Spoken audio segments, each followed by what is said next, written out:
Nous sommes heureux de vous accueillir. Donc, Christophe Hardy, qui est membre du Conseil permanent des écrivains et qui représente la Société des gens de lettres. Madame la présidente du syndicat de la librairie, Madame Anne Martel. Monsieur le président du syndicat national de l'édition, Monsieur Vincent Montagnier, et donc Madame Achando, qui est présidente du Centre national du livre, qui nous rejoint d'ici quelques minutes. Mes chers collègues, la France attache une importance primordiale à ce cœur de la culture qu'est le livre.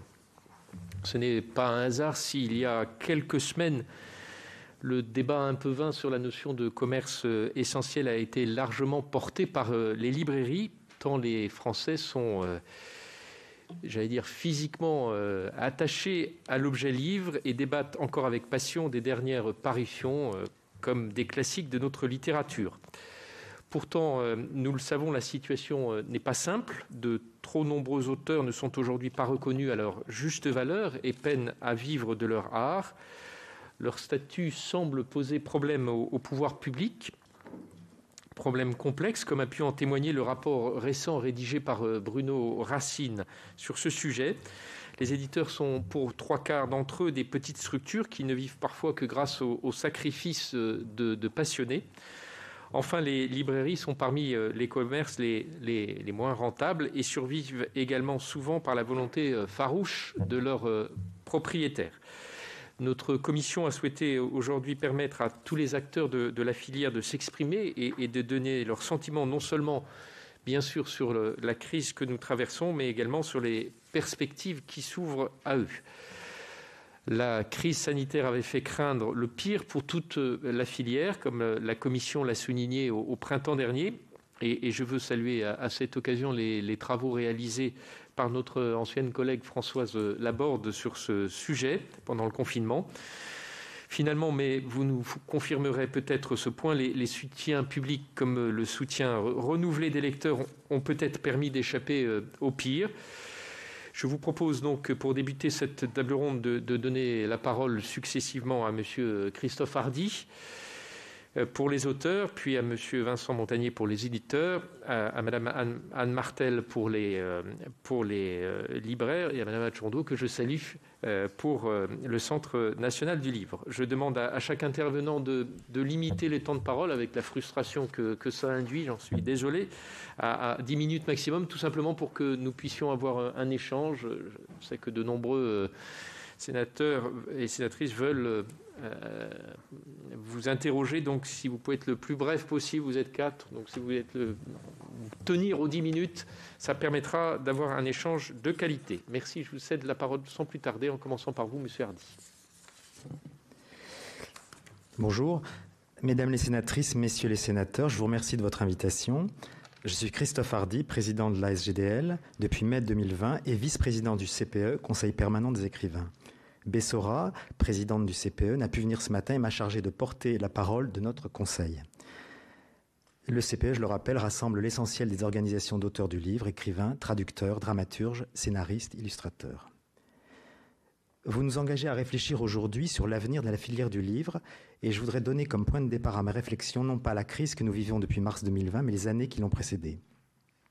Fin 2015, le ministère de la Culture, en lien avec le Centre national du livre, la Fédération interrégionale du livre et de la lecture, la SGDL et le Conseil permanent des écrivains ont réalisé une enquête sur la situation économique et sociale des auteurs du livre. Quelques mots résument brutalement le constat à quoi elle aboutit: une précarisation et une fragilité croissante. Dégradation des revenus depuis 1979, 8% des auteurs percevant des revenus artistiques supérieurs au SMIC, obligation d'exercer une autre activité professionnelle, constat général d'une paupérisation chez beaucoup d'auteurs, sentiment d'une dégradation des relations avec les éditeurs, tout cela dessine les contours d'un métier qu'il est de plus en plus difficile d'exercer. Le rapport de Bruno Racine en janvier 2020 a fait un constat analogue et ouvert toutes sortes de pistes pour y remédier. La crise qui a débuté en mars dernier aggrave considérablement cette fragilité structurelle observée depuis plusieurs années. La fermeture des librairies, l'annulation des salons qui sont, avec les librairies, les lieux privilégiés où les livres rencontrent leur public, l'annulation des résidences d'écriture et des rencontres en milieu scolaire, tout cet enchaînement d'événements désastreux a asséché nos sources de revenus artistiques et les assèche pour une durée dont il est impossible de savoir quand elle va finir. Je vous rappelle à ce propos la temporalité particulière des revenus d'auteur. Sur l'exploitation commerciale de nos ouvrages, nous touchons des droits en différé. Par exemple, les droits d'auteur pour 2020 nous seront versés en une seule fois, en juin prochain. S'ajoute à cela le fait que la crise Covid a bouleversé les programmes de parution pour plusieurs mois, voire des années. Des contrats ont été annulés, des projets abandonnés, des sorties repoussées. Et il n'est pas sûr que la progression des ventes sur les plateformes de type Amazon, favorisées par les 2 confinements, ait des conséquences bénéfiques pour une grosse majorité des auteurs de l'écrit. La plateforme concentre l'attention sur un certain nombre d'ouvrages, on va dire pour schématiser, sur quelques noms et sur quelques titres vendeurs, à la différence de la librairie physique qui valorise la diversité de la production littéraire. La crise pandémique et économique est donc, pour ce qui concerne les auteurs de l'écrit, loin d'avoir produit tous ces effets. Ils vont être longs, durables, et sur l'ampleur et sur la durée de la crise qui nous attend, nous n'avons aucune visibilité. Nous sommes, nous auteurs, engagés depuis 1 an dans une guerre d'usure, et nous n'en voyons pas le bout. Nous subissons une lame de fond puissante, d'autant plus dévastatrice qu'elle a lieu dans un paysage déjà sinistré. Pour lui résister, nous avons pu compter sur les dispositifs d'aide d'urgence. Le Fonds de solidarité nationale et les fonds sectoriels ont amorti certaines conséquences immédiates de la crise. Nous plaidons bien sûr pour que ces dispositifs soient prolongés en 2021. Les auteurs devraient pouvoir accéder cette année encore au Fonds de solidarité nationale en prenant comme référence pour le calcul des aides les revenus artistiques de 2019, c'est-à-dire des revenus qui n'auront pas été affectés par la crise sanitaire. Et sans doute faudra-t-il imaginer au-delà de 2021 d'autres dispositifs de soutien pour limiter l'impact économique de la crise Covid sur les auteurs les plus fragiles. Ce serait par exemple une bonne chose que soit créé un fonds de soutien spécifique aux auteurs, complémentaire du fonds de solidarité. Il compenserait les pertes des revenus en droits d'auteur liés à la baisse des ventes de leurs livres en 2020. Je voudrais revenir sur le fonds de solidarité nationale. Sa mise en place au printemps 2020 a été pour nous auteurs un choc révélateur. Le dispositif, à l'origine, concernait les travailleurs indépendants, les micro-entrepreneurs et les très petites entreprises. Impossible pour les artistes-auteurs d'y prétendre, parce qu'une fois encore, on n'avait pas prévu de case artiste-auteur. L'oubli a été réparé tardivement, mais il est symptomatique. Il révèle l'abîme qui existe entre, d'une part, l'attachement symbolique de notre pays à la figure abstraite, idéalisée de l'écrivain, et d'autre part, une certaine invisibilité sociale des écrivains réels. 2020 a également mis en évidence un fait dénoncé depuis longtemps, les difficultés que nous rencontrons pour accéder réellement à nos droits sociaux. L'exemple canonique de ces difficultés, c'est celui de la jeune autrice qui, voulant bénéficier du congé maternité, s'entend réclamer avec un entêtement désespérant ses derniers bulletins de salaire ou bien telle ou telle attestation de son employeur. En 2020, on a atteint des sommets d'absurdité et d'incohérence. Jusqu'en 2019, le recouvrement de nos cotisations sociales était assuré par l'AGESA. Depuis la réforme du régime des artistes-auteurs en 2018, c'est l'URSSAF Limousin qui est responsable de ce recouvrement. Le transfert de gestion, annoncé, préparé, aurait dû se faire sans accroc. En réalité, il a donné lieu à des dysfonctionnements tels qu'il donne un sentiment terrible d'improvisation. Ces dysfonctionnements catastrophiques ont jeté nombre d'auteurs dans le désarroi, la panique ou l'exaspération.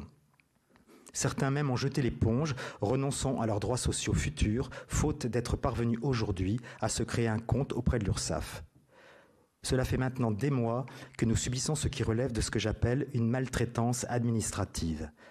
Elle vient s'ajouter aux effets de la crise sanitaire et économique qui nous rend un peu plus fragiles alors que nous l'étions déjà depuis des années, bien avant la crise Covid. Tout cela crée pour nous une situation globale d'insécurité sociale et administrative. Réfléchir sur l'avenir de la filière du livre, c'est aussi porter son regard sur cette réalité-là, pragmatique, peu enthousiasmante, qui concerne la vie ou la survie d'un auteur au jour le jour. C'est mettre en lumière les conditions réelles, concrètes, dans lesquelles nous exerçons nos métiers. J'emploie ici délibérément le mot métier au pluriel pour signifier la diversité de situations des auteurs, diversité des secteurs de la création dans lesquels ils travaillent, diversité de leurs choix professionnels, certains d'entre eux exerçant à plein temps le métier d'écrire, d'autres l'exerçant en parallèle à d'autres activités professionnelles. Sur ces sujets sociaux, administratifs, nos ambitions sont simples. Nous voudrions, dans un avenir le plus proche possible, que notre régime social, tel qu'il existe aujourd'hui et tel qu'il existera demain, soit connu, compris et respecté par les administrations dont nous dépendons au quotidien. Nous voudrions avoir face à nous des interlocuteurs formés, capables de nous conseiller, de répondre avec clarté et pertinence à nos demandes concernant l'exercice de nos droits. La solution passe certainement par davantage de moyens, peut-être en quantité, mais surtout en qualité. C'est une question de volonté politique. Ce sont là des sujets dont votre commission pourrait s'emparer, car la maltraitance administrative que l'affaire URSSAF Limousin résume jusqu'à la caricature, le manque de visibilité ou de reconnaissance sociale que la création du Fonds de solidarité nationale révèle, ne sont pas dignes d'une nation qui s'enorgueillit à juste titre de sa longue histoire littéraire et de son riche patrimoine artistique. Il y a quelques années, avait été lancée une campagne pour faciliter la vie des citoyens et des entreprises. On avait alors parlé de choc de simplification. Pour les artistes-auteurs en général, pour les auteurs du livre plus spécialement, ce serait salutaire de lancer une campagne tout aussi ambitieuse que résumerait la formule « choc de sécurisation ». Sur les modalités pratiques de cette campagne, nous aurons peut-être durant notre échange l'occasion de détailler quelques propositions. Elles s'inscrivent dans le cadre de négociations que nous souhaiterions régulières, ambitieuses et fructueuses, avec la représentation nationale, avec le gouvernement et avec nos partenaires de la chaîne du livre, au premier rang desquels les éditeurs. Vous allez me dire, la précarité matérielle, l'insécurité sociale, la maltraitance administrative, peu importe tous ces désagréments, quand on est un véritable auteur, quand écrire est une vocation, on passe outre et on se débrouille avec l'adversité. Je crois que cette manière d'imaginer la vie d'un créateur appartient à un folklore désuet. Ce n'est pas parce que dans l'histoire de jadis et de naguère, il y a de multiples exemples d'œuvres accomplies, malgré des circonstances défavorables, malgré un environnement hostile, que l'on doit en déduire et souhaiter que pour bien écrire de bons livres, il faut rechercher l'adversité, stimulant formidable. Je ne crois pas que la précarité soit un bon stimulant pour l'écriture. Bouffer de la vache enragée ne favorise pas la créativité. Ça la bride, ça la ralentit, ça la contraint, ça la stérilise. L'insécurité, qu'elle soit matérielle, sociale ou juridique, affecte l'acte de créer, l'empoisonne. Elle empêche le plein accomplissement d'une œuvre. Une sécurité, une quiétude minimum sont indispensables à la vie d'un créateur. Sans elles, comment pourrait-il rassembler ses forces, inventer, imaginer, en un mot travailler, et se projeter dans cet avenir si particulier, à la fois excitant et incertain, qu'est la possibilité d'un livre. Les termes de votre invitation dessinent un paysage inquiétant. L'avenir de la filière du livre placé sous la menace des nouvelles modalités d'accès à des productions culturelles de plus en plus abondantes. Le livre aurait donc du souci à se faire pour son avenir, un peu comme l'auteur de livres. Je voudrais faire plusieurs remarques à ce propos qui complètent ce que je viens de dire sur la précarisation matérielle, l'insécurité sociale et administrative des écrivains. Les enquêtes Sophia, SGDL, SNE faites sur les pratiques de lecture en période de confinement nous montrent une appétence renouvelée pour le livre, avec une augmentation des pratiques de lecture et une diversification des supports utilisés, livres numériques, livres audio numériques. Ce serait un comble si ceux qui forment les premiers maillons de la chaîne du livre, sans lesquels cette chaîne n'existerait pas, je parle bien sûr des auteurs, ne récoltaient pas les fruits de cet engouement, ou plutôt de ces retrouvailles du public avec le livre, objet particulièrement choyé de notre patrimoine culturel, vraie valeur refuge en période d'angoisse et d'incertitude. Parce que je lis des livres et que j'en écris, et c'est ma deuxième remarque, je ne peux m'empêcher d'établir un parallèle entre l'espace-temps suffisamment sécurisé dont un auteur a besoin pour que naisse le livre qu'il veut, qu'il va écrire, et par ailleurs, l'espace-temps que s'accorde le lecteur de livre au moment où il ouvre la première page d'un ouvrage qu'il va lire d'un bout à l'autre. Dans les deux cas, s'exerce la même faculté d'attention, de recueillement. Il y a sans doute un voisinage, une fraternité secrète entre la concentration de l'écrivain et celle du lecteur. Ces deux concentrations sont d'une qualité analogue. Et c'est là la meilleure réponse ou le meilleur antidote à la dispersion et à l'éparpillement auquel nous incitent les productions culturelles de plus en plus abondantes. Peut-être aussi le meilleur moyen de résister à la menace de ce qu'un essayiste a nommé tout récemment l'apocalypse cognitive. Je vous remercie de votre attention. Merci. La parole. Montagne. En précision, j'ai oublié de vous le dire que notre table ronde a été diffusée sur le site du Sénat et le sera d'ici la fin de la semaine sur celui de Public Sénat. Monsieur le Président.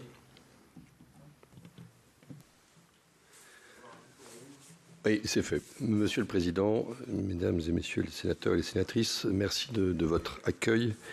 Vous comprendrez à quel point je m'associe à ce que vient de dire Christophe Hardy sur la situation des auteurs, que particulièrement en plus en 2020, la situation de tout ce qui fait la vie sociale des auteurs, la suppression des salons, des festivals, des dédicaces, toute cette virtualisation engendre le fait que l'auteur est incontestablement la première victime sociale et économique de la chaîne du livre et de notre filière. Si je vous avais dit, dans une année normale, nous avons fait 2,7% de baisse de chiffre d'affaires, vous auriez dit c'est préoccupant. Évidemment, en 2020, pouvoir vous dire à tel chiffre, c'est assez exceptionnel quand on regarde les autres secteurs des industries culturelles et créatives.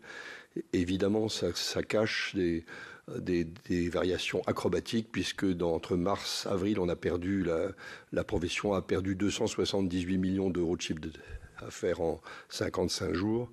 Puis on a regagné 130, puis à nouveau perdu 93 dans le mois de novembre et à nouveau 120, et c'est ce chiffre qui fait les moins 2,7% en valeur et moins 3,4% en volume économique. Je pense qu'il faut prendre cela en compte, penser qu'au passage, entre les reports des échéances aux libraires, entre l'abaissement de 15% de la production éditoriale pour trouver les termes qui permettaient justement de ne pas écraser les librairies au redémarrage. Toute cette mutation a été économiquement dure, mais a montré aussi, comme Christophe vient de le dire, cet attachement des Français au livre. Alors, nous avons fait une enquête qui dit que effectivement, un tiers des Français, 33%, s'est mis à lire davantage, et que ce sont les plus jeunes, les moins de 25 ans, qui se sont mis à lire le plus pendant les deux périodes de confinement. Les Français ont surtout lu et pour lutter contre l'ennui, 43%, mais aussi pour se déconnecter de l'actualité, 33%, et passer moins de temps sur les réseaux, 31%. Alors je voulais simplement réfléchir avec vous sur le fait que à un moment où on a le couvre-feu, où les autres secteurs culturels, les théâtres, les cinémas et tout ce qui fait la vie culturelle à l'extérieur est fermé, il faut donc tempérer aussi ces chiffres.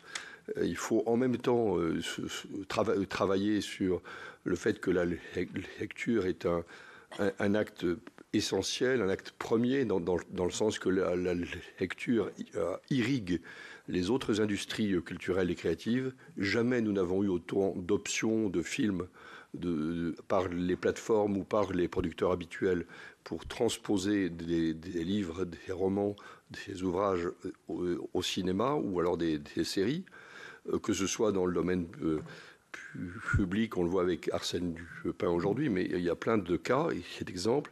Et donc cette racine commune à toutes les industries culturelles mériterait qu'on soit effectivement beaucoup plus, qu'on travaille bien plus sur la lecture. Il faut faire de la lecture une cause nationale. Je pense que c'est un élément clé sur lequel il faut qu'on consacre plus de force, de moyens à réhabiliter la lecture. Évidemment, quand il y a des ouvrages dans la décennie 2000 qui touchent les jeunes, le temps de lecture hebdomadaire augmente de 30 minutes de lecture que de livres. Et puis il rebaisse après. Donc c'est évidemment une question de qualité éditoriale, mais aussi de capacité à promouvoir la lecture. Alors, du côté des éditeurs en tant que tels, vous savez, nous avons, le SNE 730 adhérents, nous représentons à peu près 85 à 90% de toute l'édition. Mais nous avons 50% de nos éditeurs qui font moins de 500 000 euros de chiffre d'affaires. C'est-à-dire que c'est beaucoup de PME, beaucoup d'éditeurs qui ont évidemment souffert de ce que, comme l'a dit Christophe Hardy, la concentration sur les best-sellers crée la mondialisation engendre, et c'est vrai dans tous les secteurs, une concentration plus forte sur un certain nombre de titres leaders et donc un appauvrissement aussi des auteurs qui n'arrivent pas à percer et dont on voit les taux de retour en librairie aussi. On a vécu pendant le confinement une force dans les ventes du fonds qui était assez exceptionnelle, donc il faudra très certainement en prendre acte. Mais on doit aussi prendre en compte que ce que Christophe Hardy dit, c'est cette évolution non maîtrisée, ce qu'il appelle une maltraitance administrative, qui rend la situation très, très, très complexe. Dans la loi de 57 que nous avons donc révisée en 2014 et améliorée en intégrant le numérique et qui va, avec les auteurs, subir aussi une discussion qui était inscrite, donc 5 années plus tard, elle n'a pas eu lieu là, mais elle va avoir lieu. Et ce sont autant d'éléments pour montrer comment on a modernisé aussi la chaîne du livre conjointement. Et je pense que dans la chaîne, les intérêts sont bien plus alignés que divergents, puisque grâce au prix unique et grâce au fait que la répartition entre auteurs, libraires, éditeurs est sur une base en prix public hors taxe, c'est la parfaite linéarité de la progression des ventes engendre une rémunération strictement proportionnelle. Et donc effectivement, eh bien, partout où les ventes sont bonnes, dans les réseaux, la rémunération des auteurs est effectivement également, elle suit exactement cette progression. Et donc la vraie question, c'est d'arriver à faire en sorte que la lecture soit un point de référence et donc qu'on ait vraiment envie de déployer le livre dans tous les réseaux et de ne pas enfermer certains et pas d'autres. Enfin, vous voyez ce que je veux dire. Voilà.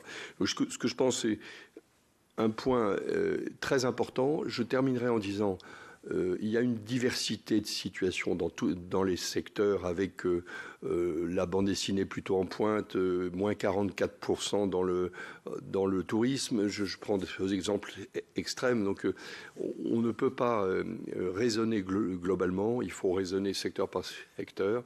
Il y a des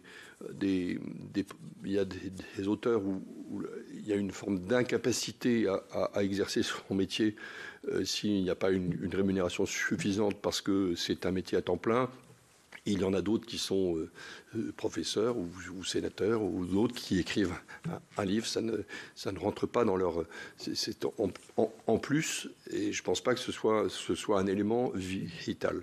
Donc dans tous ces secteurs, il faut absolument comprendre que chaque métier est différent. Et quand vous voyez l'arrivée des mangas, par exemple en bande dessinée, vous avez aujourd'hui 47% de ce secteur-là qui est fait par des auteurs qui sont étrangers. Et donc la concentration de rémunération pour les secteurs français rend cet exercice encore plus complexe. Et je crois qu'il faut vraiment analyser dans les secteurs pour comprendre ce qui se passe. Je vous remercie. Merci, Monsieur le Président. Madame Martel, présidente du syndicat de la librairie française. Monsieur le Président, Mesdames les sénatrices, Messieurs les sénateurs, je vous remercie de nous avoir invités à cet échange. Faire de la lecture une cause nationale, nous ne pouvons que souscrire à ce que vient de nous dire Vincent Montagne. Les 3300 librairies françaises constituent l'un des tout premiers réseaux au monde et à l'échelle de notre pays, le premier circuit de vente, soit près de 40% des ventes au détail, et bien davantage pour l'édition-création en littérature, sciences humaines, jeunesse, art, poésie, théâtre, ainsi que pour la petite édition en région. Les librairies indépendantes représentent un atout pour la culture, le développement de la lecture, l'emploi et la vitalité des territoires. Un atout pour la diversité culturelle. La diversité de la librairie permet la diversité de l'offre éditoriale et de la création elle-même. C'est ce qui justifie l'engagement des pouvoirs publics, nationaux et locaux à ses côtés. Acteur de la bibliodiversité, la librairie fait obstacle à la standardisation culturelle. C'est un atout également pour la vitalité culturelle et sociale des villes. La librairie est un lieu de vie, d'échange. En librairie sont des femmes et des hommes qui recommandent des livres qu'ils ont lus et aimés et non pas des algorithmes. La librairie, c'est un lieu incarné, c'est un espace de découverte dans lequel s'organise une relation humaine autour des livres. La librairie est partenaire d'associations, d'écoles, de bibliothèques, de théâtres, de cinéma ou encore de festivals. Elle est également un acteur de la vie culturelle locale. Au milieu des chaînes et des commerces franchisés, la librairie indépendante est un pôle de résistance contre l'uniformisation des centres-villes. C'est également un atout pour l'emploi. Si les libraires apportent davantage de conseils, de diversité, d'animation que les autres circuits de vente de livres, c'est parce qu'elles s'appuient sur les femmes et les hommes qui les animent. Nous avons 13 000 salariés. La librairie génère à chiffre d'affaires comparable 2 fois plus d'emplois que les grandes surfaces culturelles, 3 fois plus que la grande distribution et 14 fois plus que le commerce électronique. Défendre la librairie, c'est défendre l'emploi local. C'est aussi un atout pour les lecteurs qui disposent au même prix qu'ailleurs d'une offre de proximité, qui disposent d'expertise, des lecteurs qui peuvent commander en magasin ou sur le site internet du libraire n'importe lequel des 700 000 titres disponibles, des lecteurs qui peuvent également rencontrer des auteurs invités. En privilégiant la librairie de proximité, les lecteurs citoyens participent à la défense de la diversité culturelle et à l'économie locale. Nous traversons une crise sanitaire d'une ampleur inédite. Et elle nous a frappés, et elle nous frappe alors que nous sommes une profession structurellement fragile sur le plan économique. Les librairies, on l'a vu, sont de plus en plus prisées du public, mais ça ne les empêche pas, comme vous l'avez dit, Monsieur le Président, d'être le commerce de détail le moins rentable en France. Résultat net autour de 1%, c'est-à-dire qu'une librairie qui a 3 personnes va faire un bénéfice de 5 000 euros. Avec 5 000 euros, vous ne pouvez pas investir, vous ne pouvez pas payer, rémunérer correctement vos salariés et garder surtout les meilleurs dans le métier. Le salaire moyen d'un libraire avec de l'expérience est en moyenne de 1 600 à 1 800 euros bruts. Donc, on a des problèmes de départ non remplacés, des problèmes de licenciement, mais également un gros problème de perte de compétences. La profession a perdu 1 500 emplois en 10 ans, soit plus de 10% de son effectif global. La perte de compétences en librairie est un danger pour l'ensemble de la filière, pour la création éditoriale et donc pour les éditeurs comme pour les auteurs. Ces conditions économiques expliquent la faiblesse des fonds propres et de la trésorerie dans ce secteur et sa vulnérabilité face à une crise aussi violente que celle que nous traversons. Les librairies ne disposent en moyenne que de quelques semaines de trésorerie, laborieusement constituées au fil des ans. Un mois de trésorerie en librairie, c'est 3 à 5 ans de résultats. L'impact de la crise sanitaire, on l'a vu, les librairies ont été fermées pendant près de 3 mois. Perte de chiffre d'affaires durant le premier confinement, 95%.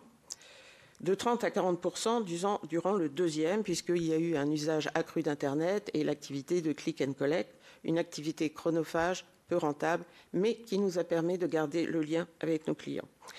Les aides publiques nationales et régionales, ainsi que le retour massif des clients en librairie ont permis d'atténuer les effets de la crise. Sur l'ensemble de l'année, l'activité des libraires se rétracte d'un peu plus de 3% en moyenne. Mais une librairie sur 5 accuse une baisse de chiffre d'affaires supérieure à 10%, parfois entre 30 et 40%. Cela concerne les grandes librairies qui ont pâti de l'instauration d'une jauge, d'une limitation des déplacements, les librairies des quartiers d'affaires ou des quartiers universitaires, les librairies implantées dans les institutions culturelles, les musées sont fermés, ou encore les librairies de création récentes, fortement endettées et n'accédant pas aux prêts garantis par l'État. Si la catastrophe redoutée a pu être évitée, rien n'est gagné et les incertitudes demeurent fortes face à l'évolution de la crise, mais également aux difficultés structurelles des librairies que celle-ci a pu aggraver. Nous voyons que l'impact de la crise sanitaire n'est pas derrière nous. De surcroît, les librairies, à la sortie de crise, car il y en aura une quand même, vont se retrouver au mieux face à leurs difficultés économiques structurelles. C'est la raison pour laquelle nous défendons des mesures qui pourraient améliorer durablement la situation des librairies. La première de ces mesures, c'est la suppression du rabais de 9% pour les achats de livres des bibliothèques. Un coût modéré pour les collectivités, un gain très significatif pour les librairies.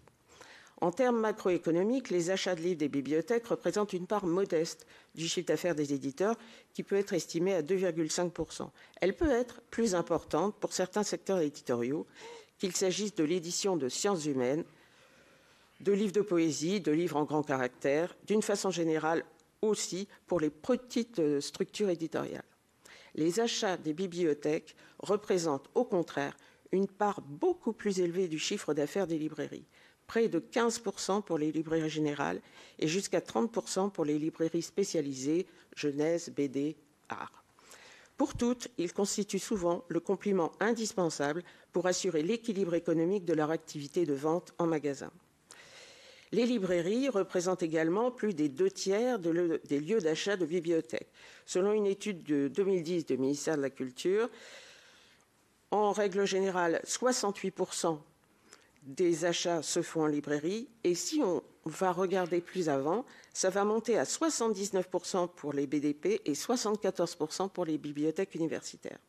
Enfin, plus de 60% du montant des achats des bibliothèques s'effectue à l'intérieur du département et 76% dans la même région.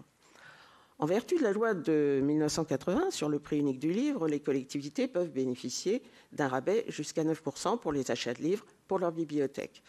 Dans les faits, ce rabais de 9% s'applique de manière systématique. Si le libraire ne fait pas 9%, il n'aura pas le marché. Pour les librairies, on estime que la suppression du rabais pour les achats de livres des bibliothèques aurait pour conséquence d'améliorer la marge des libraires de 1 à 1,5. Cela signifie que le bénéfice annuel des librairies, je vous rappelle, 1% du chiffre d'affaires, serait au moins doublé, ce qui est énorme. Ce gain réduirait la fragilité financière des librairies et leur donnerait la capacité de mieux rémunérer leurs équipes, d'embaucher et d'investir davantage. Pour l'ensemble des collectivités, la suppression de ce rabais entraînerait à volume d'achat constant un surcoût de 12 millions d'euros. Pour l'ensemble, communes, intercommunalités, départements et universités. Selon les statistiques collectées par le service du livre et de la culture et du ministère de la Culture, la dernière année de référence c'est 2016, les bibliothèques municipales et intercommunales ont acquis 8,4 millions de livres et les bibliothèques universitaires 0,75 millions. Sur cette base, le surcoût lié à la suppression du rabais serait de 10,8 millions d'euros pour les collectivités locales et 1,15 million pour les universités. Je vais vous donner 2 exemples. Pour une population d'une ville de 100 000 habitants et plus, le surcoût lié à la suppression du rabais de 9% serait de 25 000 euros. Pour une commune de 2 000 à 5 000 habitants, elle serait de 772 euros. Contre le bénéfice annuel d'une librairie qui serait doublé. Donc, ça mérite qu'on s'y penche. Deuxième proposition, les frais de port. Une mesure d'ailleurs qui figure dans le texte de proposition de loi déposé par la sénatrice Laure Darcos en fin d'année.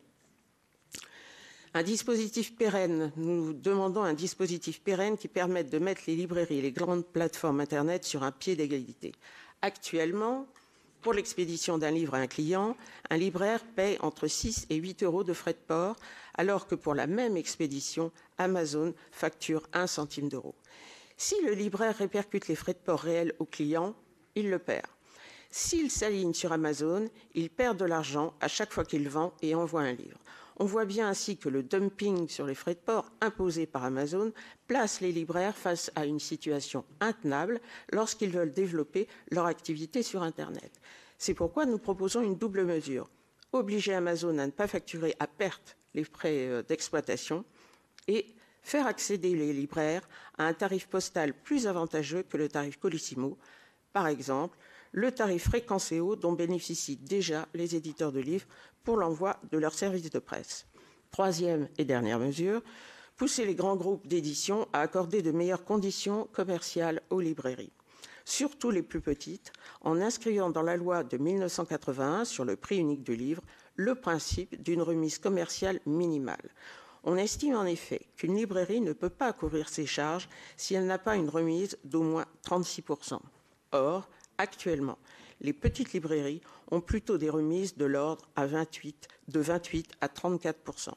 Il est difficile d'avoir, dans ce cas, le minimum de quiétude nécessaire pour exercer son métier. Je vous remercie de m'avoir écouté. Madame Achando, présidente du Centre national du livre.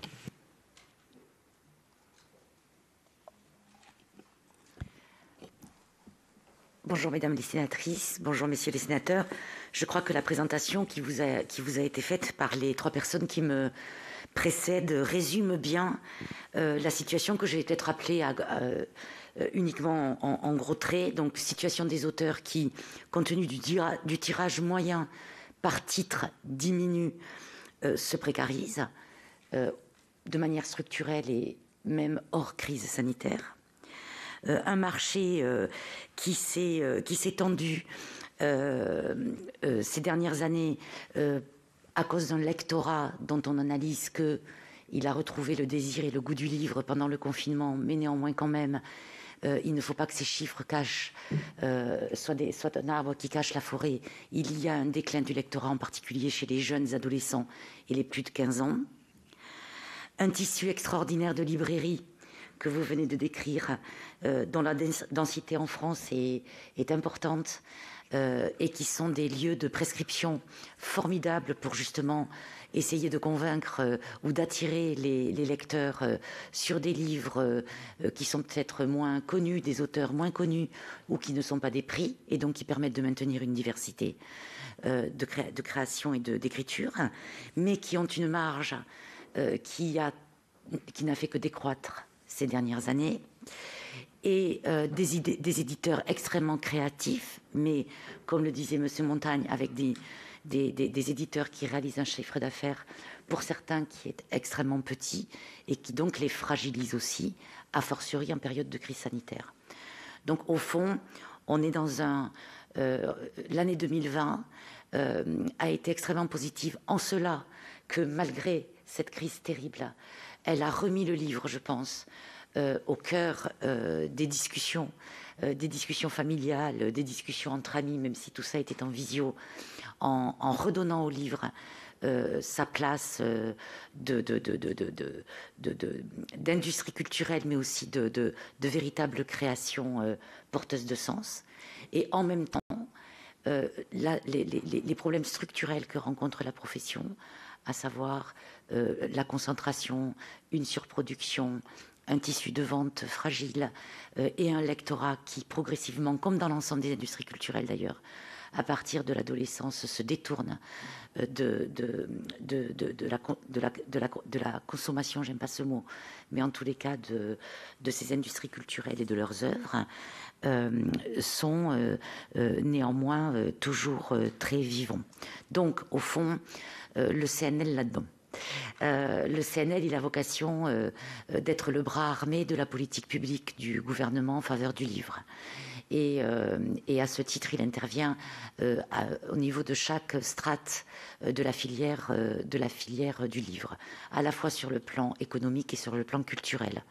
Pour les auteurs, par le biais d'un soutien, et qui d'ailleurs a été mis en place très accéléré dans le cadre du plan d'urgence et mis en place par la SGDL pendant la crise sanitaire, sur le plan du financement de bourses et de résidences.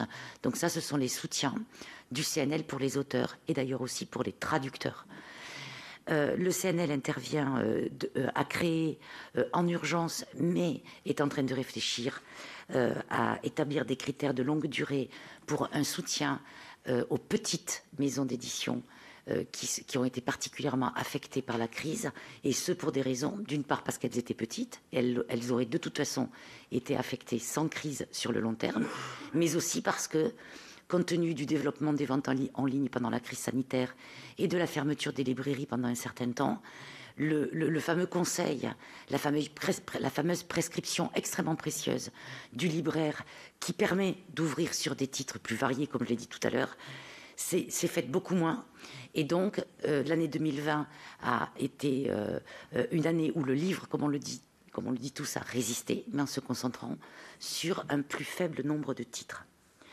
Et enfin, le CNL intervient donc est intervenu très fortement et intervient de manière régulière, ça fait partie de ses missions, pour soutenir les librairies. Alors, très fortement en période de crise, et je vous donnerai quelques chiffres sans vouloir vous assommer.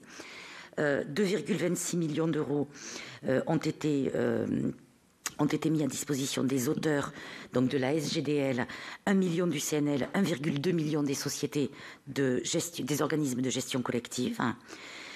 Les librairies ont bénéficié de 1 million pour les librairies francophones, de 15 millions pendant le plan de relance pour les librairies françaises. Les festivals, même s'ils ont été annulés ou reportés, ont perçu une subvention de la part du CNL de plus d'1 million d'euros, ce qui a permis pour les auteurs qui avaient été sollicités pour intervenir dans le cadre de la programmation artistique des festivals d'être rémunérés, puisqu'on sait que les revenus annexes sont importants aussi dans la vie des auteurs, en particulier des auteurs du livre.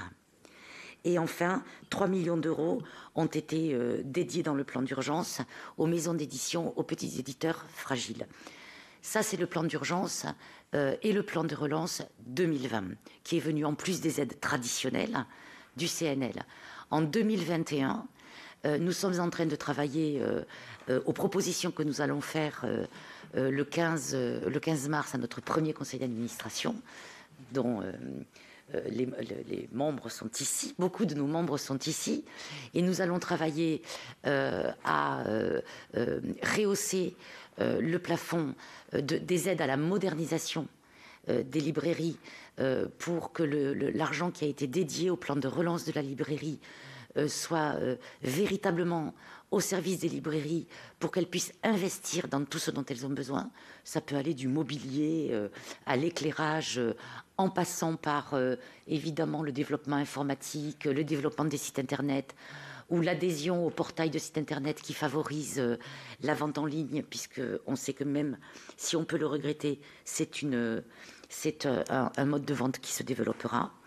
Nous réfléchissons aux critères qui vont nous permettre de continuer d'aider les petites maisons d'édition. Nous allons mettre en œuvre le plan de relance souhaité par le ministère de la Culture sur les bibliothèques par le biais d'enveloppes de 2 fois 5 millions en 2021, 5 millions en 2022, pour encourager et financer les acquisitions des bibliothèques, ce qui va permettre non seulement d'enrichir les fonds des bibliothèques, mais qui va aussi permettre de travailler avec les librairies de proximité, puisque ces acquisitions seront prodiguées dans ces librairies. j'ai bien noté votre problématique de 9% de remise pour les acquisitions de collectivités territoriales. Et enfin, et plus que jamais, en 2021, comme sur toutes les années qui suivent, je pense qu'il faut que le CNL, en tant que bras armé de la politique du livre, se penche de manière extrêmement pragmatique et concrète sur la problématique de l'élargissement des publics, du public des jeunes, en relation évidemment avec l'ensemble des professionnels qui sont ici même autour de cette table, mais qui sera le nerf de la guerre. On a bien parlé des aspects marge des bibliothèques, marge des librairies, incitation des bibliothèques à l'acquisition de livres, incitation des bibliothèques aussi à des actions de médiation auprès de l'enfance et de la jeunesse, ce que le CNL finance aussi. Mais je crois que nous devons mener de manière collective une réflexion autour de laquelle on devrait tous se mettre d'accord sur une politique extrêmement active. Et justement, en surfant sur le succès du livre en 2020, sur le fait que le livre redevienne un objet de désir partout, et pas uniquement dans les classes sociales privilégiées, mais qu'il puisse aussi être mis à disposition de ceux qui grandissent dans des univers où ils sont moins portés sur la littérature et le livre. Voilà. Merci Madame. On va ouvrir le débat et je vais commencer par donner la parole à Julien Bargeton, qui est rapporteur des crédits budgétaires. Merci Monsieur le Président, Mesdames et Messieurs et chers collègues. C'était évidemment très, très utile d'organiser cette table ronde. Bonjour à toutes et tous. Je voudrais être bref pour laisser la parole à mes collègues parce que je sais que nombreuses vont vouloir s'exprimer. Donc je voudrais d'abord poser une question. Vous êtes revenu sur le Covid, la crise. Vous avez indiqué notamment sur la temporalité des baisses. Et puis aussi sur la différence entre taille de librairie.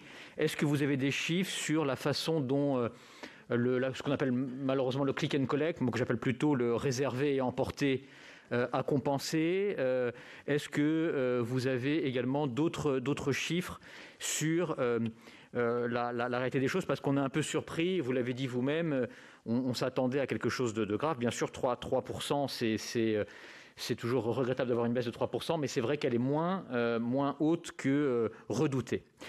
Ensuite, je voudrais revenir sur les aides du CNL, sur la fin de ce qu'a dit Régine Atchondo. Comment vous voyez, de façon structurelle, le soutien au secteur du livre? Vous avez parlé du public jeune. Comment le CNL peut réorienter une partie de son fonctionnement, de ses aides, pour répondre aux difficultés structurelles du secteur? Vous avez évoqué les auteurs français. Je voudrais aussi peut-être revenir un peu sur la traduction. Où en est-on dans la traduction avec les difficultés du salon de Francfort? Parce que c'est aussi un lien sur la diversité, la traduction. Et puis aussi sur un secteur qui est souvent évoqué comme étant à la fois très dynamique, mais pas le plus simple en termes de répartition de valeur, qui est la bande dessinée. Vous avez peu évoqué la bande dessinée. Est-ce que vous pouvez nous en dire davantage? Moi, je voudrais aussi rappeler tout ce qui a été fait pour les librairies. La librairie, c'est quand même ce qu'on appelait les boutiques de l'esprit au XIXe siècle. Et effectivement, c'est un secteur qui est très fragile, qui a une rentabilité faible, mais avec l'activité partielle, les prêts garantis par l'État, le fonds de solidarité, le report d'échéances sociales et fiscales, les librairies ont pu bénéficier quand même d'un soutien important. Et également, je rappelle que dans les lois de finances rectificatives et dans les lois de finances, il y a eu plusieurs plans, 25 millions et 12 millions d'euros qui ont été affectés aux librairies. Je n'y reviens pas parce que Régine Atchondo a détaillé différentes mesures prises, mais peut-être faut-elle les prolonger. Et je pense notamment au sujet des frais de port, dont je ne dirai pas davantage parce que je sais que Laure Darcos notamment reviendra dessus. Merci beaucoup, Monsieur le Président. Peut-être voulez-vous intervenir et répondre à cette première série de questions, puis je passerai ensuite la parole à mes autres collègues. Merci pour vos questions. Écoutez, en ce qui concerne le CNL, au fond, les aides telles qu'elles existent aujourd'hui, c'est-à-dire 22 dispositifs d'aide qui se répartissent sur 24 commissions, vont continuer avec une attention particulière, comme je l'ai dit, sur la question des auteurs, à la fois en améliorant leurs revenus annexes, mais aussi en accroissant les bourses, résidences et politiques de compagnonnage, comme disent certaines régions dynamiques en matière de livres. Nous allons disposer de moyens supplémentaires sur les librairies à travers le plan de modernisation. Et nous n'avons par ailleurs pas dépensé la totalité de la somme qui nous a été allouée en 2020 dans le cadre du plan de relance. Et donc là, nous sommes en train, d'ailleurs, pas plus tard qu'hier, nous avons lancé des petits tutos sur les réseaux sociaux aussi pour montrer à chaque professionnel comment déposer un dossier au CNL, parce qu'on pense que de temps en temps, on souffre d'un défaut de communication sur nos dispositifs et certains auteurs ou certains libraires, malgré le travail que font tous les professionnels et nous-mêmes, ne sont pas suffisamment informés de leurs droits. Et pour les traducteurs, c'est un sujet sur lequel le CNL est très très attentif et je dirais qu'on le traite avec le même degré d'attention que les auteurs. Et nous avons un certain nombre de demandes de la part des traducteurs qui sont à la fois l'augmentation du coût du feuillet. Nous avons des demandes d'augmentation sur des langues rares et ça fait partie des sujets dont nous débattrons avec nos partenaires éditeurs et l'ensemble de la chaîne pour pouvoir répondre à leurs demandes. En tous les cas, les budgets consacrés aux auteurs, aux traducteurs seront en augmentation. Le plan de relance libraire n'est pas encore totalement consommé et nous avons par ailleurs 6 millions de plus sur la modernisation en 2021. Et enfin, il y a, comme je l'ai dit, ce plan de soutien aux bibliothèques qui continuera d'accompagner la fragilité du secteur ainsi que l'aide aux maisons d'édition fragiles. Madame Martel, peut-être sur le réservé emporté. Alors, sur le réservé emporté ou le réservé expédié, je vais laisser répondre Guillaume Husson pour cette partie-là. Et moi, je vous répondrai au sujet des aides de l'État. Merci.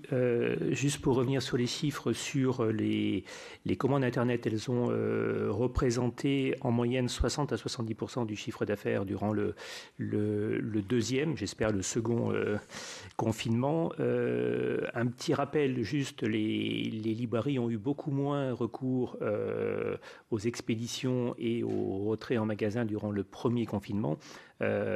Parce que pour des raisons sanitaires, les équipes étaient en activité partielle, donc ces chiffres sont beaucoup plus faibles durant le premier confinement. Néanmoins, il ne faut pas oublier plusieurs points. Le premier point, c'est que nous avons à peu près 3300, 3400 librairies en France et on estime que 2000, alors les plus petites d'entre elles, mais 2000 n'ont pas encore de site Internet. Donc ça veut dire que quand les ventes de livres sont réduites au canal Internet, il y a de fait les 2/3 des librairies qui n'y accèdent pas. Et par parenthèse, on peut quand même se féliciter qu'entre les deux confinements, on estime qu'il y a au moins 300 librairies qui ont créé leur site Internet. Donc il y a un mouvement très puissant vers cela. Deuxième point, beaucoup de libraires nous l'ont fait remonter. Ça a permis de sauver une partie du chiffre d'affaires. Néanmoins, la gestion des retraits et des expéditions n'est vraiment pas le métier du libraire. Ça a été dit, il n'y a pas de contact humain, il n'y a pas de conseil, il n'y a pas de prescription. Et ensuite, je crois que c'est Vincent Montagne qui le mentionnait, nos chiffres montrent que lorsque les achats sont cantonnés au circuit Internet, la diversité des achats est moindre, justement parce que le travail de prescription, de conseil du libraire ne joue pas. Et puis, dernier point, durant le confinement du mois de novembre, les librairies en moyenne ont perdu 30 à 40% de leur chiffre d'affaires, mais par contre, toutes les équipes étaient mobilisées, donc elles ont dû renoncer au bénéfice de l'activité partielle, donc elles ont sauvé une partie de leur chiffre d'affaires au détriment de leurs marges qui se sont détériorées. Merci. Voilà, je voudrais revenir sur le point sur les aides publiques. Les aides publiques ont été extrêmement importantes. Ça, on en est très, très conscient. Et on a d'ailleurs, à de nombreuses occasions, remercié les pouvoirs publics de leur présence aux côtés des librairies. C'était vraiment très, très important parce que sinon, on allait vraiment vers une grande casse. Mais ce que je voudrais simplement souligner, c'est que ces aides publiques ont été importantes et elles ont permis d'aider le tissu de la librairie indépendante en France. Mais ce qu'on a fait, nous, les libraires, en utilisant ces aides, c'est simplement compenser en partie des pertes d'exploitation. Traditionnellement, quand un libraire, qu'il se tourne vers son banquier, qu'il se tourne vers le CNR ou la DELC, c'est pour être dans une forme dynamique, c'est pour entreprendre, c'est pour investir. Et ces aides ont été très présentes pour nous empêcher, pour certains, de mourir. Mais on travaille, on n'a pas travaillé sur notre devenir, on n'a pas travaillé sur notre investissement. Annie, vous voulez dire un mot, ou Madame Achandol, je ne sais pas dans quel ordre. Mais... C'était juste pour répondre à Madame Martel, et en 2 secondes, et c'est ce pourquoi l'aide à la modernisation a été créée. C'est-à-dire que pour ne pas être uniquement dans une politique de compensation de pertes, mais être dans une dynamique positive et tournée vers l'avenir, l'aide à la modernisation répond à ces questions d'investissement, de sites internet, de développement de l'informatique, de tout ce dont ont besoin les commerces de librairie, petits ou grands. Pardon. Je voulais faire un commentaire sur les sessions de droit international et répondre à votre question. Entre 2007 et 2017, les sessions de droit ont plus que doublé. On a atteint 13 500 sessions de droit vers donc du français, des auteurs français vers les pays étrangers. Et donc c'est une formidable croissance qui est due évidemment à Internet en partie, mais aussi aux grands salons B2B comme de Francfort. Donc même si Francfort a virtualisé pas trop mal sa foire, on assiste à une baisse des sessions de droit de l'ordre de 20% en 2020, qui se manifeste en valeur et en volume. Probablement à l'heure, on est plutôt sur 25. Voilà. Donc je pense que c'est très important de comprendre que dans des sessions de droit, le partage éditeur-auteur est beaucoup plus significatif pour les auteurs, donc ça pénalise les auteurs très particulièrement. Merci. On va prendre une nouvelle série de questions, commençant par Laure Darcos. Merci Monsieur le Président. Merci à vous tous. Et en effet, les échanges ont été déjà très très intéressants. J'aurais une question, j'allais dire, pour chacun d'entre vous. Je vais la faire la plus rapidement possible. Monsieur Hardy, j'ai été bien sûr très sensible à ce que vous avez dit sur les problèmes avec l'URSSAF. J'avais posé des questions au gouvernement qui se justifient en disant que les assiettes estimées étaient forcément des sortes de moyennes sur l'année d'avant. Tout ça a été très compliqué. Je voulais savoir si, selon vous, qu'est-ce qui pourrait être amélioré, puisque de toute façon, malheureusement, ils vont rester dans le même système et ils disent que ça va forcément se perfectionner. Mais à votre avis, quel est le moyen pour peut-être les aider? Et une deuxième question très, très différente concernant les interventions dans les écoles et les établissements scolaires en général. Beaucoup d'auteurs le font. Et je voulais savoir, vous en étiez des relations avec l'éducation nationale pour être rémunérés dans ce genre d'intervention qui était une grande demande des auteurs. Madame Achandol, merci beaucoup pour ce que vous avez dit. En effet, en tant que membre du conseil d'administration, je voudrais vraiment louer le CNL qui a été la première industrie culturelle à réagir en mars dernier. J'ai été vraiment... c'était spectaculaire. En 15 jours, votre prédécesseur, Vincent Monadé, à qui on peut rendre hommage, mais c'est tous les services, même du ministère, on a réagi avec un plan d'urgence extrêmement conséquent de 5 millions d'euros à l'époque, qui a été suivi d'autres, mais vraiment, il faut le souligner parce que du coup, je pense que le secteur du livre a été à ce moment-là le premier à réagir. Vous avez commencé à répondre à la question. Moi, je voulais parler justement des aides à à la modernisation des librairies et notamment la mutualisation. Enfin, il existe des plateformes inter-librairies, mais on sait très bien que ça serait intéressant de pouvoir continuer à consolider ce genre de projet pour qu'il y ait une vraie vitrine plus structurante en face des mastodontes qu'on ne citera pas. Est-ce que là-dessus, vous allez pouvoir continuer? Monsieur Montagne, je voulais, moi, revenir sur le Salon du Livre. Est-ce que vous avez réussi à être aidé financièrement, parce que la perte de l'année dernière et le manque de cette année se fait cruellement sentir, et c'est important pour votre syndicat d'avoir ce Salon du Livre, et particulièrement donc sur les autres salons ou rencontres. On sait très bien que les auteurs aiment aller à la rencontre de leur public. Est-ce que vous avez là aussi un plan entre guillemets d'aide et vous avez pu en discuter au sein du syndicat de savoir exactement comment vous allez pouvoir encore pallier malheureusement encore des mois d'absence, et je voudrais rendre hommage, je pense que ma collègue Sylvie l'aurait fait, à Michel Lebris, qui est décédé dernièrement, et j'aimais beaucoup Étonnant Voyageur à Saint-Malo, voilà, c'est des grandes figures qui disparaissent. Et Madame Martel, Monsieur Husson, vous savez que mon dada, c'est comme vous, les frais de port, et nous savons qu'un géant de l'Internet, Amazon pour ne pas le citer, joue aussi sur le fait que bien évidemment ils ont quasiment une livraison quasi gratuite. Je voulais savoir comment est-ce qu'on pouvait y pallier. Vous ne l'avez pas forcément, vous n'êtes pas insisté dessus, mais ce qui a marché aussi dans le Click and Collect en novembre-décembre, c'est que Bercy avait accepté que soit remboursé en fait l'ensemble des frais de port aux libraires.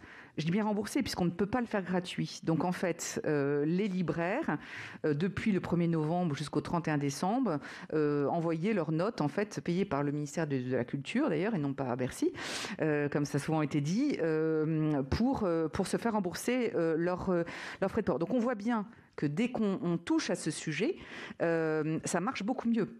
Donc, je sais que pendant un moment, vous auriez voulu avoir le tarif fréquencé haut, ou en tout cas avoir les mêmes facilités que pour l'envoi de la presse. Moi, j'ai proposé quelque chose qui fait beaucoup parler, hein, mais je serais ravie que vous puissiez tous réagir, qui serait de faire des grilles tarifaires au poids. Donc ça permet aussi de pouvoir rivaliser avec certains. Voilà, je voulais avoir votre avis là-dessus. Pardon d'avoir été un peu longue. Je vais passer la parole aussi à Sylvie Robert, qui, je crois, a une contrainte d'emploi du temps. Oui, merci beaucoup, Monsieur le Président. Merci à toutes et à tous pour vos interventions et cette table ronde extrêmement importante. Oui, je serai bref parce que Laure Darcos a vraiment évoqué des questions que je voulais poser. Donc, je ne reviendrai pas sur la modernisation, mais c'est un vrai sujet quand même. Donc, pour aujourd'hui, c'est surtout pour demain, parce qu'on ne sait pas de quoi sera fait demain. Donc, une petite question pour prolonger les salons. Au-delà effectivement de mon attachement à Étonnant Voyageur, et c'est vrai que nous avons perdu un grand acteur et auteur en la personne de Michel Lebris. Il y a un petit débat actuellement sur l'ouverture des musées, des centres d'art, sur la question de la culture. Certes, le Salon du Livre devrait, je ne sais pas, se tenir au mois de mars. Je pense que ce sera un peu compliqué. Le 28 mai. Donc, ce que vous me dites, c'est qu'il va avoir lieu le 28 mai. Donc, j'ose espérer que les autres salons, dans des protocoles peut-être adaptés, vont également avoir lieu. Et c'est d'autant plus important que c'est vrai qu'on a parlé beaucoup de fragilisation de certaines maisons d'édition. Je pense d'ailleurs aux maisons d'édition dans les régions indépendantes, régionales. Les salons sont aussi pour elles l'occasion de rencontrer les publics. Donc, apparemment, ce que j'entends de votre part, c'est que la question des salons n'est plus un sujet, puisque ça aurait lieu, et je m'en félicite. Parce que, mais c'est une façon un peu provocante de le dire. Mais bon, dites-le moi, parce qu'on parle protocole, on parle ouverture de musée, de la culture, des cinémas. J'avoue que la parole du gouvernement est un petit peu compliquée, parce que ce qui serait dommage, c'est que ça mette les uns contre les autres et qu'à un moment, on se dise, voilà, les musées vont ouvrir, mais les cinémas vont attendre demain, les salons, ce sera après-demain. Et donc, voilà, petite Petit sujet, et j'aimerais que vous puissiez y répondre. Et je terminerai par, ça c'est important, la question du rabais des 9% pour les collectivités territoriales. Ce que vous demandez, c'est sur l'année 2021 ou sur, de façon générale? Je n'ai pas bien compris. C'est un sujet important. Vous le savez combien je suis attachée à la question des bibliothèques. C'est une question qui a déjà été posée à un moment donné. Ça va passer par aussi une information, une négociation avec les collectivités territoriales qui peuvent tout à fait l'entendre. Mais je voulais savoir si c'est sur une durée particulière ou si c'était seulement sur l'année 2021. Merci beaucoup de m'avoir donné la parole, monsieur. Je vais prendre toutes les questions, comme ça vous permettra aux uns et aux autres d'intervenir. Céline Brulin. Merci, Président. Merci à tous pour vos exposés très, très intéressants. Je suis moins spécialiste que les deux intervenantes précédentes. Vous allez le sentir dans mes questions qui vont peut-être être un peu crédules. Mais d'abord, je trouve que l'intérêt d'une telle table ronde, c'est d'appréhender le sujet dans l'ensemble de la filière. Et donc, première question, peut-être crédule, je le redis, est-ce que vous présentez, parce qu'on voit bien à travers ce que vous dites qu'il y a besoin de mesures conjoncturelles liées notamment à la crise sanitaire, mais aussi plus structurelles.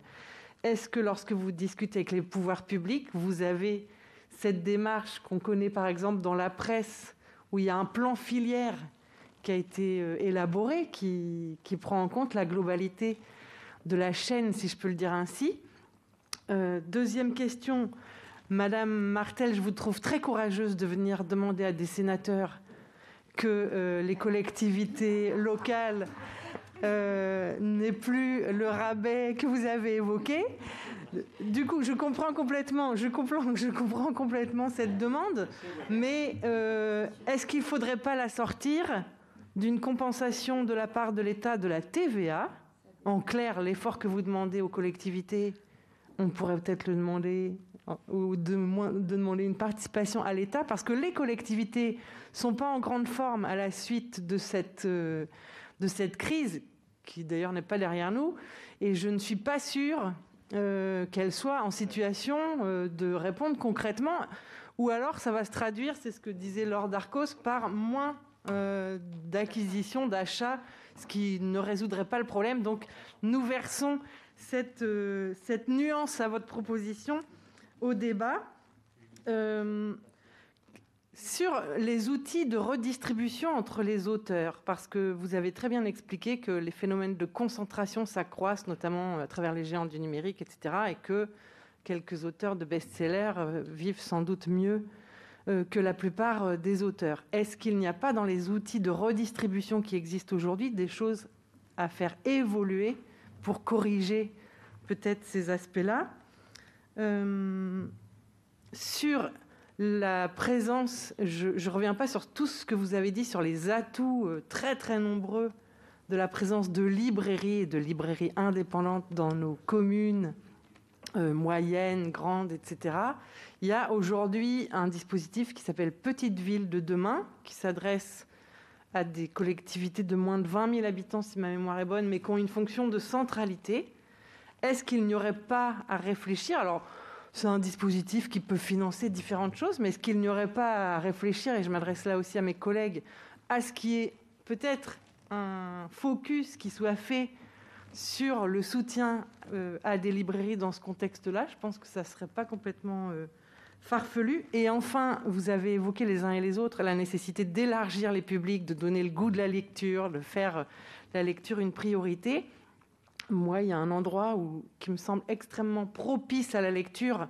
C'est peut-être parce que je suis usagère des lignes ferroviaires de Normandie, qui sont réputées pour les retards. Mais je me dis que dans les transports en commun, c'est peut-être là que des publics qui ne sont pas forcément habitués ou qui ont le goût de la lecture pourraient être captés. Et donc, est-ce qu'il n'y aurait pas à réfléchir? Je sais qu'il y a des initiatives qui se prennent déjà, d'ores et déjà, ici ou là, mais à systématiser un peu la présence, je ne sais sous quelle forme, mais de livres dans les métros, les bus, les trains. Ça pourrait être peut-être aussi une piste à creuser. Je vous remercie. Catherine Morin-Desailly. Catherine.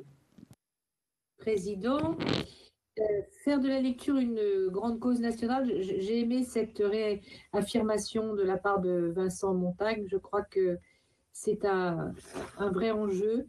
Éric Orsena, que nous avons auditionné dans notre commission, ne disait pas mieux il y a quelques semaines. Ma question va être assez courte. Elle va porter, en complément de tout ce que mes collègues ont déjà évoqué, sur le rôle des collectivités territoriales.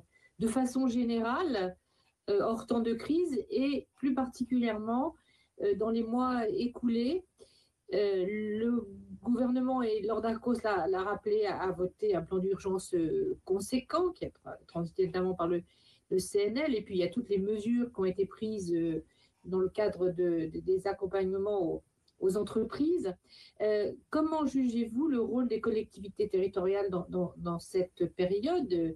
Il y a des communes qui ont agi, des intercommunalités, des régions aussi qui ont en responsabilité le développement économique et le plus souvent à travers les agences, la filière professionnelle du livre. Première question. Deuxième question porte sur les salons, en complément de ce qu'a dit ma collègue Sylvie Robert. Il est vrai que les salons qui ont dû être interrompus sont un outil de promotion, de valorisation, un outil aussi pédagogique en faveur des publics qui les visitent et de promotion du livre et de la lecture. Je m'interroge malgré tout sur l'évolution du salon de Paris. Je note année après année la désaffection des grandes régions, précisément, et de leurs grandes agences. Qu'en est-il et quelle analyse en faites-vous pour redynamiser et peut-être retrouver du sens à ces grands salons où c'est ce que nous disent nos agences aussi, les droits d'installation sont très élevés et voilà, comment peut-on donner toute sa valeur à ces manifestations qui n'ont pour autre but finalement que de soutenir la cause du livre et la lecture? Je vous remercie. Sonia de la Provoté.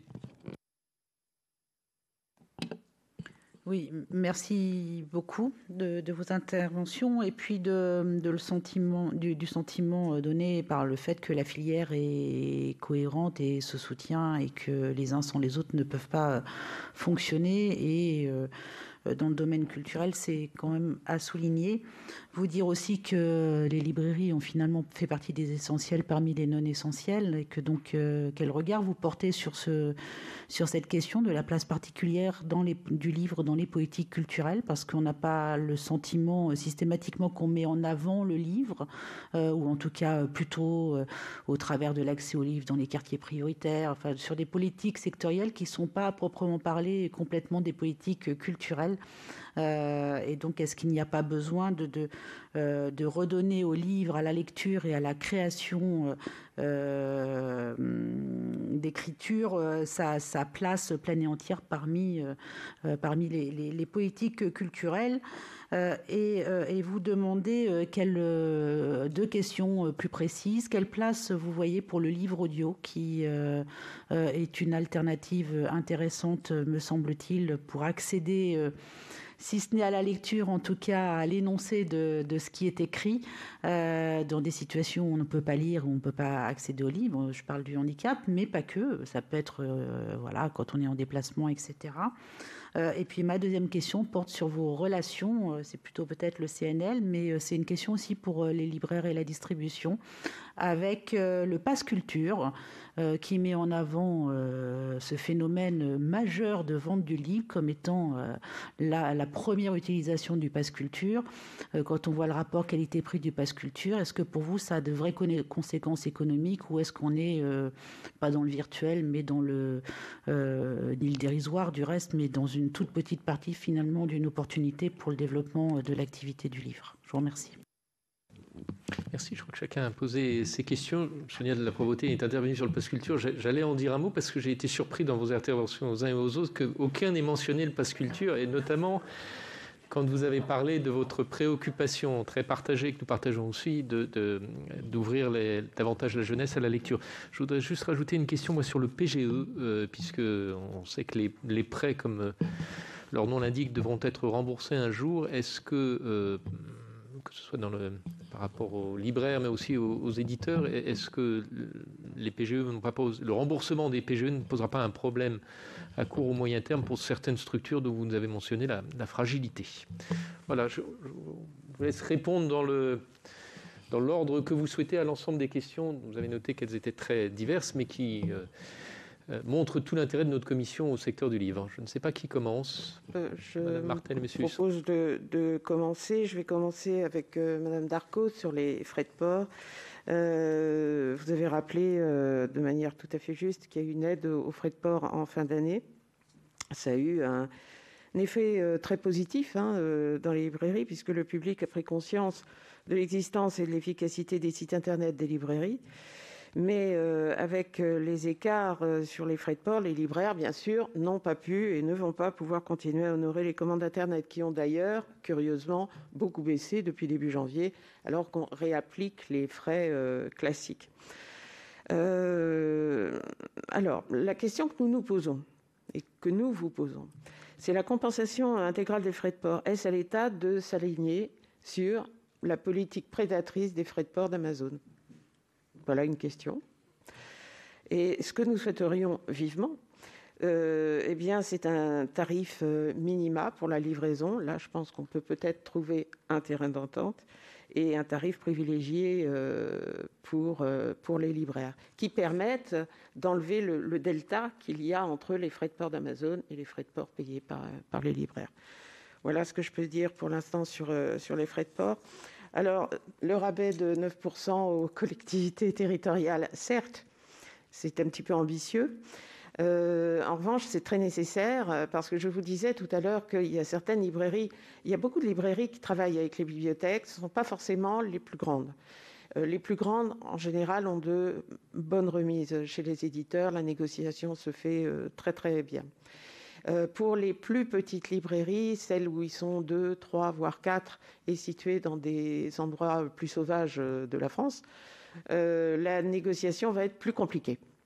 Et donc, quand ils vont travailler, soumissionner et avoir le marché avec une bibliothèque, ils vont avoir donc ces 9% qui vont s'ajouter aux 6% que nous payons aussi pour la SOFIA, pour les droits d'auteur. Donc, ça fait 15%. Quand vous avez une remise qui est à 32%, vous avez il vous reste très peu de choses pour vivre, pour le temps passé sur le marché, pour les livraisons, pour tout le travail qu'il y a à faire autour d'une commande publique, pour accueillir les bibliothécaires, pour les conseiller. Enfin, tout ça, bref, c'est très peu rentable. Donc voilà pourquoi, pour nous, c'est important. Après, nous sommes complètement prêts à la discussion et à échanger et comprendre bien aussi les enjeux des collectivités locales. Et je sais que puisque moi je suis d'Amiens, donc je comprends aussi la situation, c'est très très compliqué pour tous. Mais il va falloir qu'on arrive à trouver une solution pérenne parce que là, c'est un problème structurel. Voilà. Alors, le soutien, aussi pour vous, le soutien aux libraires des petites villes. Moi, je suis complètement pour ouvrir une discussion là-dessus aussi, puisque quand un libraire décide de s'installer, alors je parlais de territoire sauvage, pas forcément, c'est pas du tout incriminant. En revanche, pour la logistique, pour la distribution physique du livre, c'est très compliqué. Je pourrais en détail vous parler de la logistique en France, mais ce n'est pas le lieu. Mais en revanche, aider aussi les librairies dans les petits territoires, en complément d'une action menée peut-être par la région, mais avec aussi les strates en dessous, ça ne peut qu'aider le libraire à s'enraciner dans sa communauté. Et ça, c'est important aussi pour tous les habitants d'une commune moyenne. En parlant de région, moi je connais la mienne, donc c'est la région des Hauts-de-France. J'ai eu plusieurs fois des contacts avec Xavier Bertrand, qui est venu me voir aussi à la librairie à Amiens, pour les aides que la région Hauts-de-France pouvait apporter aux libraires. Et je sais qu'au niveau national, les régions étaient très présentes aussi aux côtés de leurs librairies. Le pass culture.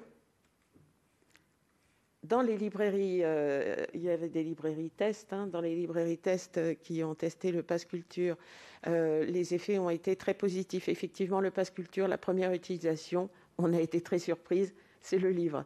Et ça nous a permis d'accueillir aussi des jeunes, des publics qu'on ne voyait pas en librairie. Et ça, mes collègues qui ont testé le pass culture témoignent tous de cela. Donc c'est vraiment un bon un bon dispositif qu'il faut pérenniser, peut-être renforcer, peut-être enrichir, mais en tout cas, l'expérience est positive. Voilà pour ce que j'avais à dire. Je vous remercie. Qui intervient par la suite? Alors, peut-être un mot sur le salon du livre. Merci Madame la sénatrice de l'avoir évoqué. Le salon du livre, quand même en mémoire, outre les 160 000 visiteurs, c'est 3 200 auteurs qui viennent, 1000 journalistes accrédités et 1300 exposants, dont la présence de 50 pays invités. Donc c'est quand même le visage culturel de la France, et de la francophonie, parce que beaucoup de pays africains viennent et prennent des stands importants. Je rajouterais que les régions maintiennent leur présence. Elles ont réduit, puis elles sont revenues. Et moi, je les invite à être plus fortes dans la présentation de ces auteurs. Justement, ça montrerait aussi le visage d'auteurs, pas uniquement qui viennent à Paris, invités par les éditeurs, mais par les régions. Ça me paraîtrait très important. Il y a certainement beaucoup mieux à faire. Ce que je voudrais dire, c'est que nous avons, l'an dernier, assumé le remboursement de 100% des exposants qui avaient moins de 25 mètres carrés et surtout 100% des auteurs qui n'ont pas pu rester au salon du livre. Je suis assez déçu que l'État n'ait pas, malgré une discussion avec le ministre Franck Riester en avril, n'ait pas assumé plus que 5% de la valeur économique de ce que représente le salon du livre. Et j'avoue que je ne le comprends pas. Voilà, donc je pense que c'est un élément important de représentation qui est toujours inauguré ou par le président ou le Premier ministre. Et je trouve que, voilà, je pense qu'un salon du livre à Paris, c'est absolument essentiel. Se tiendra-t-il au mois de mai? Je ne le sais pas encore, à mai, mais c'est une question qu'il faudra que l'on traite. Peut-être un mot sur les PGE, le remboursement,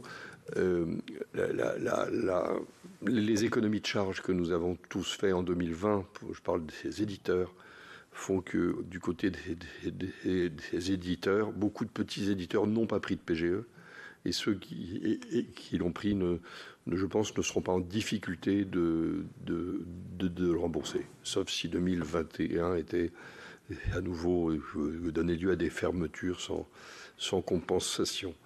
Le livre audio est dans une croissance forte en France. Je pense que c'est un élément clé. C'était déjà le cas en Allemagne, ça arrive en France. Ça reste une part de chiffre d'affaires assez faible, mais c'est quelque chose d'assez formidable parce qu'on peut effectivement lire, écouter en faisant autre chose. Donc je pense que le livre audio est devant nous. Il faudra donc caractériser la logique de prix public, donc de la loi Langue pour le livre audio. Enfin, il y a un certain nombre de points juridiques à fixer qui ne le sont pas encore. Voilà.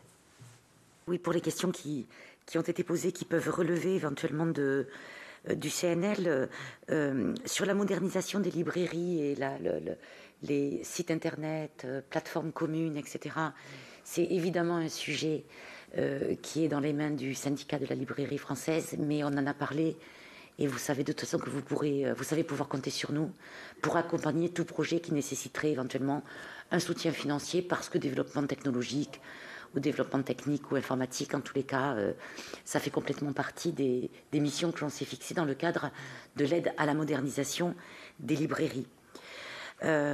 Pour les livres audio dont vous parliez, vous avez raison, dans un train, comme vous le dites, dans les transports en commun, on pourrait distribuer des livres, mais on pourrait aussi pouvoir se connecter sur une petite plateforme qui donnerait à entendre le texte dit par des comédiens à voix haute, qui est une manière extraordinaire, effectivement, en tous les cas, de démocratiser la lecture, en tous les cas, de pouvoir éventuellement faire tomber ce mur de glace de ceux qui croient que ils ne vont pas pouvoir lire ou ils vont s'ennuyer, parce que c'est aussi souvent le cas quand il y a une peur ou des réticences.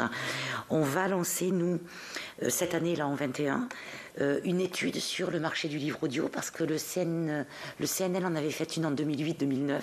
Il est évident que les choses ont beaucoup évolué depuis, en particulier pendant le confinement, où avec la BD et les livres jeunesse, c'est une augmentation, une des seules augmentations à 2 chiffres de croissance du chiffre d'affaires.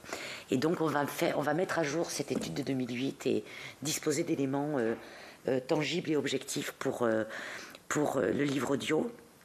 Sur le pass culture, vous m'aviez effectivement dit, et on ne peut que s'en réjouir du fait que les réactions étaient très très bonnes sur le pass culture. Ça représente quand même 50% des achats pour les 14 départements qui ont testé le pass culture. Et donc il est évident que je pense qu'il faut aussi qu'on puisse prendre appui sur l'application, au-delà de l'aspect chèque, cadeau pour pouvoir acheter des biens culturels. Il y a aussi cette application fort bien faite de géolocalisation des activités. Et je pense que dès l'instant où il y a des manifestations, une signature dans une librairie, bien sûr, nous, on va beaucoup l'utiliser. On a déjà parlé avec l'équipe du Pass Culture de notre festival Partir en livre à destination de la jeunesse qui va démarrer le 30 juin jusqu'au 24 juillet.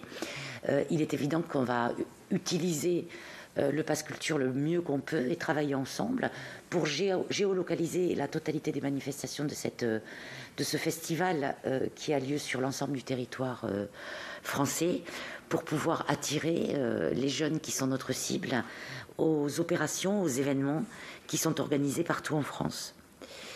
Et puis enfin, vous avez évoqué le ministère de l'Éducation nationale. Et il est évident que le ministère de l'Éducation nationale doit être un partenaire évident pour le ministère de la Culture et l'ensemble des établissements publics sur la relation des élèves, écoles, collèges et lycées à la culture en général. En ce qui nous concerne, on a eu un échange très approfondi avec les équipes de l'administration du ministère de l'Éducation nationale et nous-mêmes CNL, justement là aussi pour s'emparer d'un partenariat fort avec eux à la veille de Partir en livre, et notamment utiliser tout ce qui a été inventé ces dernières années, les classes qui restent ouvertes et qui s'appellent classes apprenantes qui restent ouvertes jusqu'au 13-14 juillet pour continuer de pouvoir apprendre, mais sous forme parfois un peu plus ludique, et aux enfants qui éventuellement ont traversé des difficultés. Il y a les colonies apprenantes, les vacances apprenantes, les écoles apprenantes, et donc on va essayer de nouer avec eux des propositions de contenu autour du livre dans ces endroits, et au-delà, toutes les colonies aussi de vacances, pour remettre là aussi le livre dans le cadre des vacances sous forme ludique. Ça peut être des lectures à voix haute, des veillées accompagnées musicalement, ce qui marche beaucoup. Je ne sais pas si vous connaissez les siestes littéraires qui plaisent beaucoup aux jeunes, où on peut s'allonger dans une salle obscure sur un petit coussin à plusieurs et écouter un texte dit qui peut être entrecoupé de musiciens qui viennent illustrer le texte, faire intervenir des illustrateurs qui peuvent aussi illustrer des lectures de texte, mais en live sur un écran, lancer des concours de dessin. Enfin, il y a 1001 idées que nous avons et que nous avons commencé à évoquer de manière un peu brouillonne avec nos interlocuteurs du ministère de l'Éducation nationale, mais qui donnera lieu à quelque chose de très organisé, proposé dans le cadre de Partir en livre, comme première étape de réflexion commune.